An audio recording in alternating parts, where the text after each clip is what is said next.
नमस्ते दोस्तों, आज वादे के मुताबिक गेम की जो बुरी लत है उसको छुड़ाने के लिए मैं अपने वीडियो को लेकर आपके सामने प्रस्तुत हुआ हूं। और इस वीडियो को लाने के पीछे, जैसा कि हमारा पिछला एपिसोड था, उस एपिसोड के बाद हजारों माताओं बहनों के कॉल आए और वो इस इंतजार में हैं कि कैसे हम इस बुरी लत से अपने बच्चे को बचाएं, हमारे परिवार के सदस्य को बचाएं। तो लीजिए, आज हम चर्चा करेंगे इसी महत्वपूर्ण टॉपिक पे कि कैसे इस बुरी लत से बाहर निकले। दोस्तों, इस चर्चा को समझने के लिए हमें थोड़ा सा बिंदुवार फोकस करना पड़ेगा और अंत तक मेरे साथ इस वीडियो में आपको बना रहना पड़ेगा। पहली जो महत्वपूर्ण चीज है जो इस लत के ऊपर है कि कोई भी हैबिट इंसान की ना तो एक दिन में बनती है ना एक दिन में छूटती है।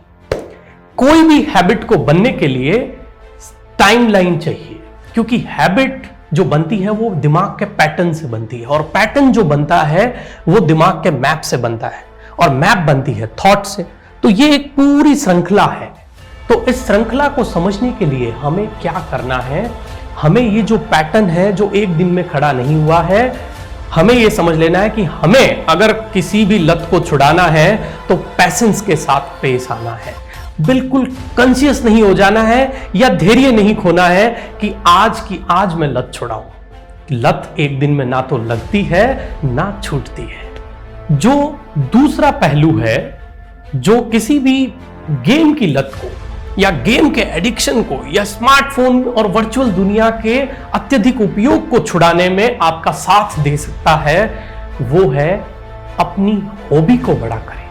हॉबी एक ऐसी चीज है जो परमात्मा ने हर इंसान को अलग दी है, कुछ विशेष दी है। कुछ लोगों को गार्डनिंग का शौक होता है, कुछ लोगों को पेंटिंग का शौक होता है, कुछ लोगों को डांसिंग का शौक होता है। लेकिन आज हम क्या कर रहे हैं, हमने इन सबको छोड़ दिया है सिर्फ एक गेम खेलने के चक्कर में। अपनी हॉबी पे दोबारा से चले जाएं और उस हैबिट को बड़ा कर लें। जब वो बड़ी हो जाएगी तो ये लत अपने आप छोटी दिखने लगेगी। आपने सुना है ना, अगर कोई लकीर को छोटा करना है तो उसके नीचे बड़ी लकीर खींच दें। बस यही करना है, हॉबी को बड़ा कर लेना। हम सबको पता है कि इंसान के पास सबसे बड़ा जो एसेट है वो है उसकी हेल्थ। और इस पे बहुत सारी बातें हमने सुनी है कि हेल्थ इज वेल्थ या पहला सुख निरोगी काया। लेकिन हमने हमारे सबसे बड़े एसेट से हमारा फोकस हटा लिया है। और फोकस कहां हो गया है? हमारा वर्चुअल दुनिया या गेम एडिक्शन के ऊपर। थोड़ा सा फोकस को शिफ्ट करिए और हमें वापस कहां आना है? हमारे सबसे महत्वपूर्ण एसेट पे फोकस करना है, यानी कि शरीर पे, एक्सरसाइज पे, योगा पे, डांसिंग पे, ध्यान पे, जिमिंग करिए और अपने हेल्थ जो सबसे बड़ा एसेट है आपके जीवन का, उसको मजबूत बनाइए। दिमाग का एक महत्वपूर्ण पहलू आपको इसके पीछे बताता हूं, वो ये है कि जब आपने अपने आप को जूम इन किया, किस दिशा में?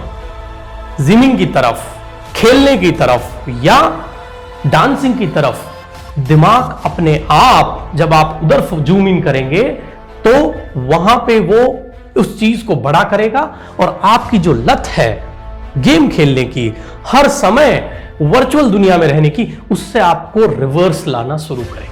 तीसरा सबसे जरूरी पहलू, जब भी आप इस तरीके की लत के शिकार हैं, आपको पहला काम करना है उसे एक्सेप्ट कर लें। कोई भी चीज को छोड़ने का सबसे आसान तरीका क्या है? उसे मैं मान लूं कि ये मेरे अंदर डेवलप हो गई है। अगर आप मान लेंगे और आप अपने दोस्तों, रिश्तेदारों या अपने नजदीकियों के साथ इसकी चर्चा करेंगे कि यार मेरी ये हैबिट हो गई है और मैं इसे छोड़ना चाहता हूं, आप यकीन मानिए इस एक्सेप्टेंस के पावर से आपकी वो आदत उसी क्षण 50% तक कम हो जाएगी। एक हार्वर्ड यूनिवर्सिटी का सर्वे बोलता है कि 55% लोग स्मार्टफोन का ओवर यूज करते हैं। ये जो बात है, इससे हमें क्या समझना है? समझना ये है, एक्सेप्ट करने से, बात करने से, चर्चा करने से भी आदत जो है वो कमजोर हो जाती है। एक और महत्वपूर्ण पहलू जो आपके प्रियजन को इससे निकाल सकता है। और वो महत्वपूर्ण पहलू क्या है? वो है सोशल सिचुएशन में इन चीजों को अवॉइड करना। जब आप लोगों के बीच हैं तो अपनी रियल दुनिया में आ जाइए। वर्चुअल दुनिया से निकलने का यह भी एक महत्वपूर्ण और कारगर उपाय है। जब रियल दुनिया में है तो वर्चुअल को नमस्ते करिए। मतलब कि सोशल फंक्शन में या आपके साथ अगर कोई मित्र बैठा है, कोई रिश्तेदार बैठा है, कोई चर्चा चल रही है, तब स्मार्टफोन को या वर्चुअल दुनिया को एकदम से अवॉइड करना है। एक और बात जो अगर आप मान लेंगे तो आप यकीन मानिए आपकी इस आदत में जबरदस्त गिरावट आएगा। और वो क्या? वो है आपके स्मार्टफोन को आपके सोते समय आपको कम से कम 3 मीटर की डिस्टेंस पे रखना। मतलब कि इसके साथ नहीं सोना है। अगर आपने सोने के साथ इसकी हैबिट को बना लिया तो ये जो आदत है वो बढ़ती चली जाएगी और आपके सबकॉन्शियस में एक जगह बना लेगी। तो सबसे पहले वहां से कनेक्शन को कट करना है, सबकॉन्शियस के कनेक्शन को कट करना है। कितना भी जरूरी हो, सोते समय स्मार्टफोन से दूरी बना ले। और एक महत्वपूर्ण और बात, जो बच्चे पढ़ाई करते हैं उनके लिए मैं ये कहना चाहूंगा, क्योंकि हर माता पिता का फोन जब आ रहा था वो यही चाह रहे थे, वो यही बोल रहे थे कि उनका बच्चा भी इस आदत का शिकार है। तो उस बच्चे के लिए ये बात है, पढ़ाई करते समय स्मार्टफोन दूरी पे तो रखें ही रखें, नोटिफिकेशन भी ऑफ करके रखें, क्योंकि वो आपको डिस्ट्रैक्ट करते रहते हैं। और आपको याद है ना आइंस्टाइन की बात कि डिस्ट्रैक्शन जो है वो ब्रेकर का काम करता है। मतलब कि आपका जो स्टडी का फ्लो है उसको 100 के स्पीड में आपकी स्टडी चल रही है, उसे 10 पे ले आता है एकदम से। तो दोस्तों, इन्हीं सभी मंत्रों के साथ, इन्हीं सभी पहलुओं के साथ, इन्हीं सभी उपायों के साथ आप अपनी इस बुरी लत से निकल सकते हैं। तो आज के लिए इतना ही, और इसी प्रकार की ताजा तरीन चर्चाओं के लिए और ऐसे पहलुओं के लिए मैं आपके साथ बना रहूंगा। मैं आपका दोस्त डॉक्टर जगदीश, और आज के लिए आप सभी लोगों को जय हिंद, जय मां भारती। आप चैनल को सब्सक्राइब करना ना भूलें। Thank you.